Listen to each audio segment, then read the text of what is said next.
Numéro 22, c'était une journée de printemps.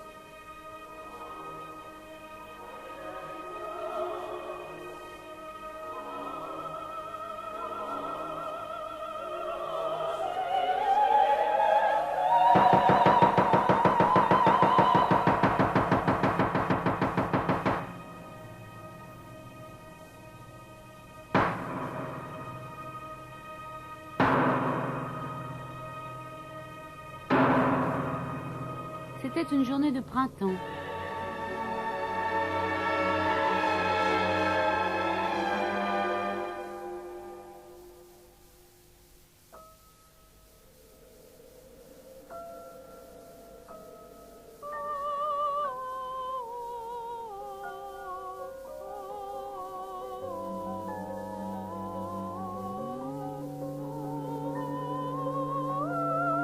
Voici la folle qui passe en dansant, tandis qu'elle se rappelle vaguement quelque chose.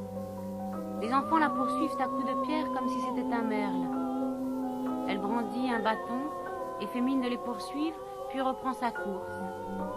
Elle a laissé un soulier en chemin et ne s'en aperçoit pas. De longues pattes d'araignée circulent sur sa nuque.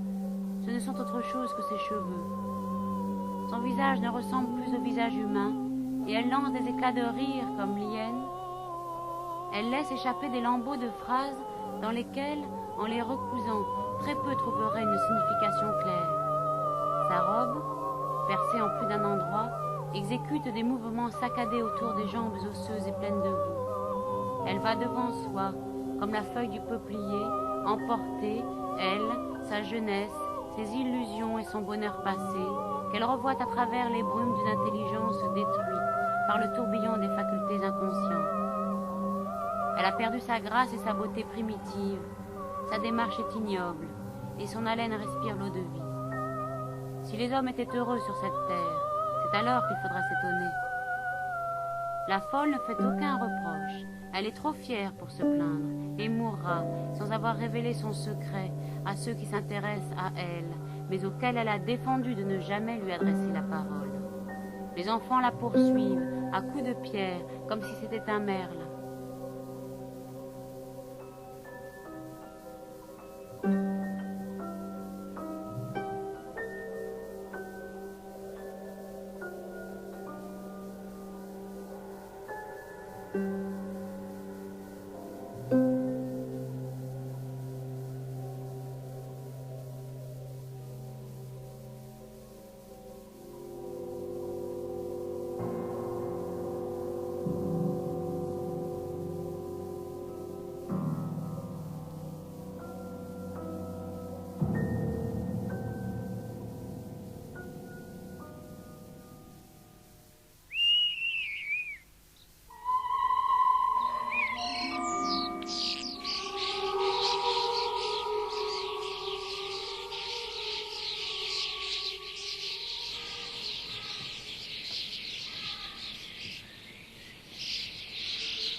C'était une journée de printemps.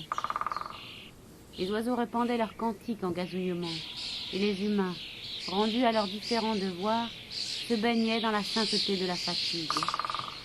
Tout travaillait à sa destinée, les arbres, les planètes, les squales, tout, excepté le Créateur.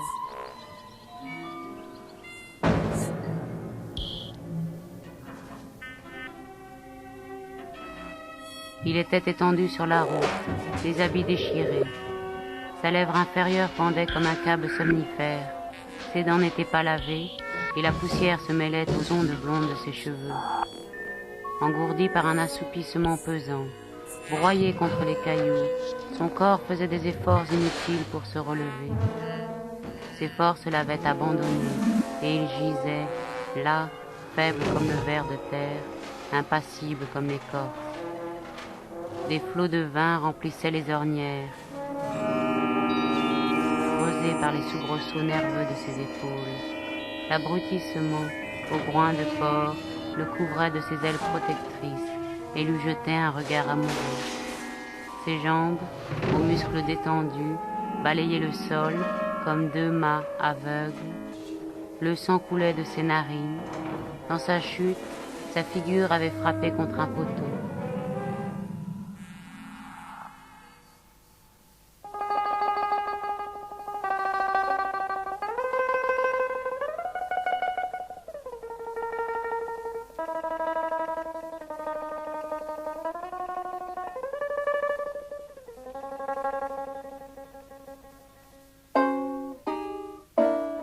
Il était saoul, horriblement saoul comme une punaise qui a mâché pendant la nuit 3 tonneaux de sang.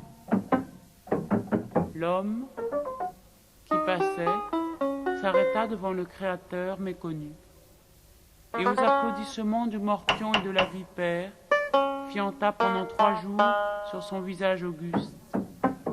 Alors, le Dieu souverain, réveillé enfin par toutes ces insultes mesquines, se releva comme il put, en chancelant, alla s'asseoir sur une pierre, les bras pendants comme les 2 testicules du poitrinaire, et jeta un regard vitreux, sans flamme, sur ma nature entière qui lui appartenait. Ô humains, vous êtes les enfants terribles, mais je vous en supplie, épargnons cette grande existence qui n'a pas encore fini de cuver la liqueur immonde, et n'ayant pas conservé assez de force pour se tenir droite et retomber lourdement sur cette roche où elle s'est assise comme un voyageur. Faites attention à ce mendiant qui passe.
Mal d'aurore.